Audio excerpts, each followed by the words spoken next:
Hi friends, ನಾನು Gautami Silvana. Welcome to my channel. ಇವತ್ತು ನಾವು ಮಾಡ್ತಾ ಇದ್ದೀವಿ ಮಟನ್ ಪೆಪ್ಪರ್ ಡ್ರೈ.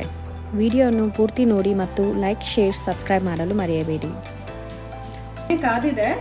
ಸೊ ನಾನು ಇವಾಗ ಪೂರ್ತಿ ಬೆಳ್ಳುಳ್ಳಿ ಒಂದು ತೊಗೊಂಡಿದ್ದೀನಿ. ಅದನ್ನು ಲೈಟಾಗಿ ಜಜ್ಜಿದ್ದೀನಿ. ಇಲ್ಲಿ ಜಜ್ಜಿ ಹಾಕೋದ್ರಿಂದ ಟೇಸ್ಟೇ ಬೇರೆ ಥರ ಬರುತ್ತೆ, ಬಟ್ ಚೆನ್ನಾಗಿರುತ್ತೆ. ಟ್ರೈ ಮಾಡಿ ನೋಡಿ. ಹಸಿಮೆಣಸಿನ್ಕಾಯಿ 3 ಯೂಸ್ ಮಾಡ್ತಾ ಇದ್ದೀನಿ. ಬಟ್ ನಿಮಗೆ ಖಾರ ಜಾಸ್ತಿ ತಿಂತೀರಾ ಅಂತಂದರೆ ನೀವು ಸ್ವಲ್ಪ ಹೆಚ್ಚು ಬಳಸ್ಕೊಬೋದು. ಇದಕ್ಕೆ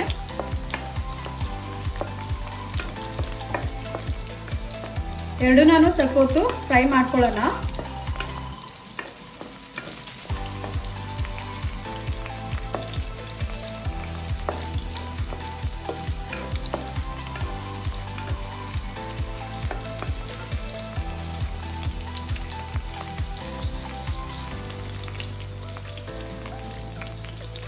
ಇವಾಗ ಈರುಳ್ಳಿ ಹಾಕ್ತಾ ಇದ್ದೀನಿ.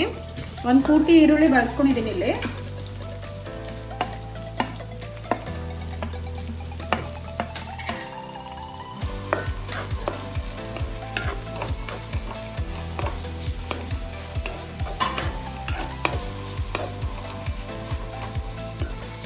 ಇವಾಗ ಮೂರನ್ನು ಸಹ ಸ್ವಲ್ಪ ಫ್ರೈ ಮಾಡ್ಕೊಳ್ಳೋಣ ಚೆನ್ನಾಗೆ. ಏನಕ್ಕೆ ನಾವು ಡ್ರೈ ಮಾಡ್ಕೊತಾ ಇರೋದಲ್ವಾ, ಅದಕ್ಕೆ.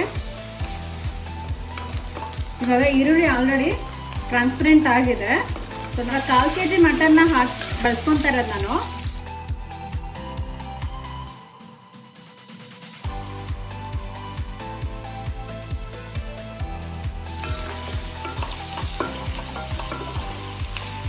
ಮಟನ್ ಪೆಪ್ಪರ್ ಡ್ರೈ ಮಾಡೋದಕ್ಕೆ ನಾನು 1/4 kg ಮಟನ್ನ ಬಳಸ್ಕೊತಾ ಇದ್ದೀನಿ.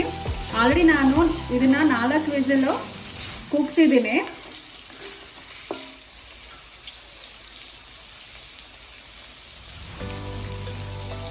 ಅರ್ಧ ಟೀ ಸ್ಪೂನು ನಾನು ಅರಿಶಿನ ಪುಡಿ ಬಳಸ್ಕೊತಾ ಇದ್ದೀನಿ ಇಲ್ಲಿ. ಇವಾಗ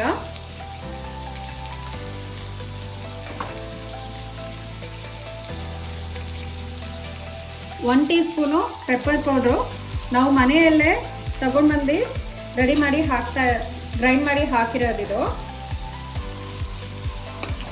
ನೀವು ರೆಡಿಮೇಡ್ ಬಳಸ್ಕೊಳೋದ್ಕಿಂತ ಮನೆಯಲ್ಲೇ ತಗೊಂಡ್ಬಂದು ಗ್ರೈಂಡ್ ಮಾಡ್ಕೊಳ್ಳಿ, ರುಚಿ ಚೆನ್ನಾಗಿ ಬರುತ್ತೆ.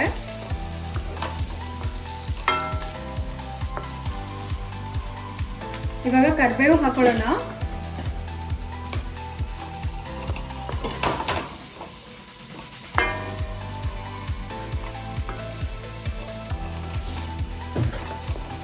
ಕರಿಬೇವು ಹಾಕಾದ್ಮೇಲೆ ಸ್ವಲ್ಪ ಚೆನ್ನಾಗಿ ತಿರ್ಸ್ಕೊಳ್ಳಿ.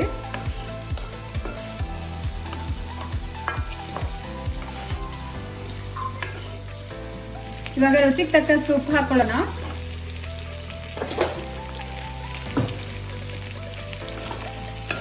ಉಪ್ಪು ಹಾಕೊಂಡ್ಮೇಲೆ ಚೆನ್ನಾಗಿ ಫ್ರೈ ಮಾಡ್ಕೊಳ್ಳಿ ಇದನ್ನ.